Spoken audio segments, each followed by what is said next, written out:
On December 8th, Syria suddenly changed. Opposition forces, after only 12 days of rapid advance, stormed into the capital, Damascus, and took over the presidential palace. Bashar al-Assad, the dictator who had ruled Syria for 24 years, fled in a hurry to Russia and immediately announced his resignation. The Assad government, which had controlled Syria for 54 years, became history. The speed at which the Assad regime collapsed shocked the world and left the Chinese government deeply disappointed. Syria has long had close ties with China, particularly under Assad, who was a strong ally of the Chinese Communist Party.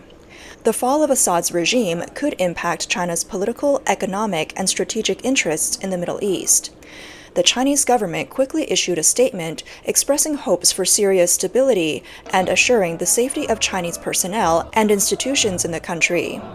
Interestingly, the reaction on Chinese social media was the opposite of the government's somber tone.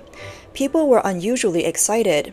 On that day, the hashtag Syria President Assad resigns briefly became the second most discussed topic on Weibo, with 210 million views and 42,000 comments.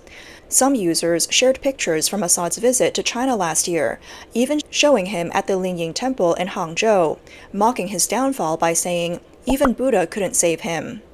Many users joked that the temple was truly effective, and some said that Assad had chosen the wrong temple and worshipped the wrong Buddha.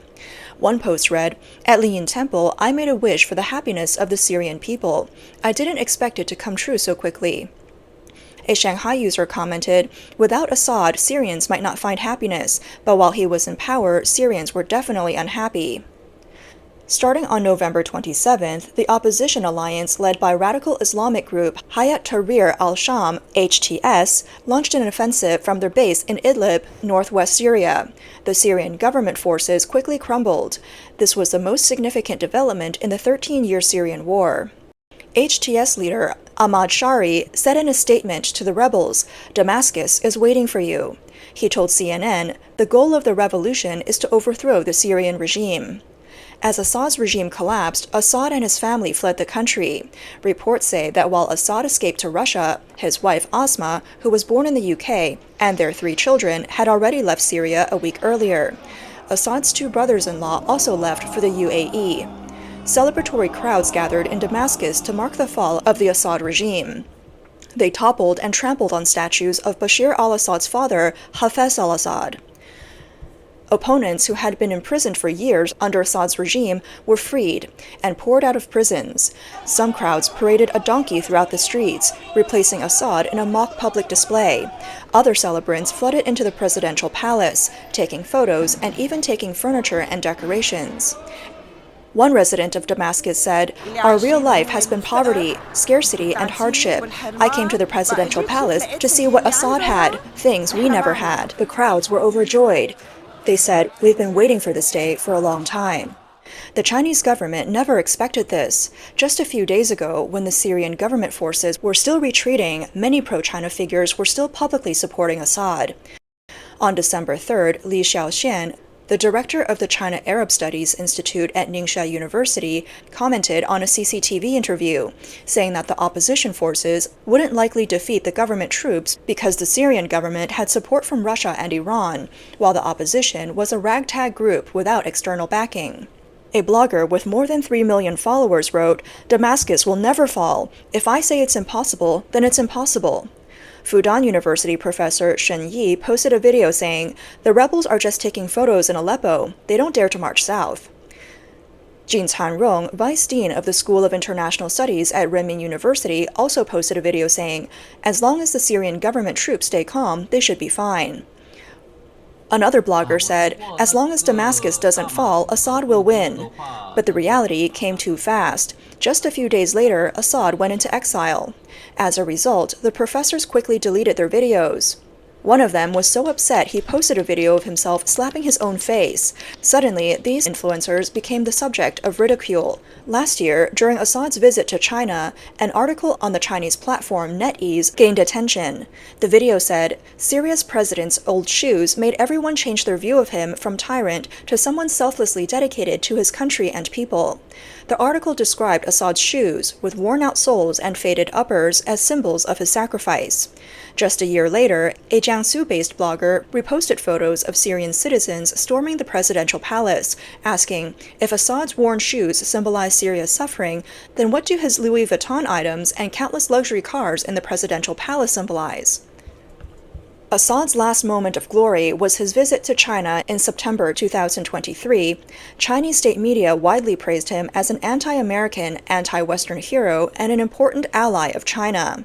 On September 21, 2023, Assad, along with his wife and children, flew to Hangzhou, China, to attend the opening ceremony of the 19th Asian Games. Since the Syrian civil war broke out in 2011, Assad had been accused of massacring tens of thousands of Syrian civilians and has faced sanctions and isolation from many Western countries. For years, he was highly isolated internationally and dared not visit countries outside the Middle East. Chinese President Xi Jinping specially sent a China International Airlines plane to Damascus to bring him and his family to Hangzhou. Upon arriving in Hangzhou, Assad and his family visited the Lingying Temple the next day, where they were warmly received. In some videos circulating online, people marveled, saying, "Wow, the Lingying Temple gates are actually open. I've been in Hangzhou for over 20 years, and it's the first time I've seen the gates open."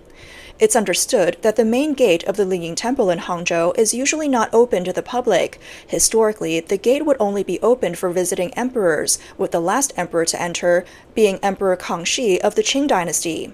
Legend has it that Emperor Qianlong once visited Lingying Temple in disguise, but the main gate was not opened, so he ordered that it never be opened again. After the Chinese Communist Party came to power, the gate was only opened in 1983 for Chinese leader Deng Xiaoping. This shows that Assad must have anticipated the precariousness of his position and hoped that the deities of China would protect him. The Chinese government, in turn, went all out for their loyal friend, even going so far as to open the main gate to fulfill his dream. Syria and the People's Republic of China established diplomatic relations in 1956, making Syria one of the first Arab countries to recognize the new communist-led China. Syria was also one of the countries that nominated China to the United Nations in 1971, and as a result has been praised by various Chinese governments over the years. Since the establishment of diplomatic ties, the two countries had frequent exchanges at the highest levels. Himself assisted China in 2004 and 2023. In 2024, he became the first Syrian president to officially visit China since the two countries established diplomatic relations in 1956. During his visit to China last year, Assad was warmly welcomed by Chinese President Xi Jinping. The two leaders held bilateral meetings and signed several cooperation documents, including those for the Belt and Road Initiative, economic development, and technological cooperation.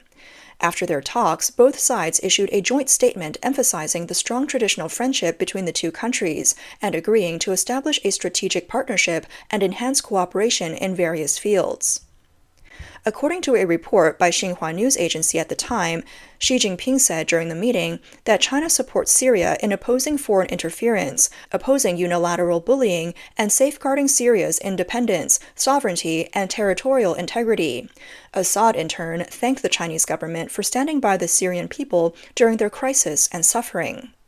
In recent years, China has been strengthening its diplomatic engagement with the Middle East, seeking to expand its regional influence and challenge the United States' dominance in the region. This is seen as a way for China to play a greater role in international and regional affairs. Foreign media commentators have noted that Xi Jinping's support will help Assad avoid complete diplomatic isolation, and his meeting with Xi Jinping is an encouragement for Assad's efforts to return to the international stage. It also allows China to advance its strategic interests in the Middle East. Professor Liu Zhongming at the Middle East Institute of Shanghai International Studies University praised Syria's support for China on issues related to China's core interests. In an article published in the Chinese state-run media Global Times in 2023, Liu wrote, "Since the establishment of diplomatic relations between China and Syria in 1956, China has consistently supported Syria's national independence. Especially since the Arab Spring in 2011, Syria's survival and development have been under unprecedented pressure, and China has provided Syria with significant political, economic, and diplomatic support." Syria is one of the cradles of the world's oldest civilizations. Over the course of history, due to ethnic divisions and religious differences, Syria has been plagued by internal conflicts and civil war, leading to fragmentation and the rise and fall of various factions. In late January 2011, fed up with oppression from Shiite organizations and their radical factions, large-scale anti-government demonstrations broke out across Syria, marking the beginning of the Arab Spring. The Syrian government brutally suppressed these protests, resulting in nearly 10,000 deaths, which led to a 13-year-long domestic conflict and civil war. The Syrian government also arbitrarily arrested and detained opposition figures. One of the most notorious places was the Sednaya prison on the outskirts of Damascus, which has been used by the Ministry of Defense as a military prison to hold opposition members since the war began in 2011. It's infamous for its records of torture, including mass hangings. In 2017, Amnesty International labeled it as a human slaughterhouse. This protracted conflict has resulted in over 500,000 deaths, making it one of the most violent wars in the 21st century. Foreign powers such as Russia, Iran, the United States, Turkey, and Israel have all been involved in the conflict at various points. However, throughout the Syrian civil war, the Assad regime, with the support of Iran, Russia, and Hezbollah, has managed to survive and hold on to power. Despite China not directly supporting the Assad regime, Beijing has provided substantial support to Damascus. China, along with Russia, used its veto power at the United Nations at least 8 times to block resolutions imposing sanctions on the Assad government for its use of chemical weapons against its own citizens. China and Syria have maintained significant trade relations. In 2009, bilateral trade approached $2.2 billion.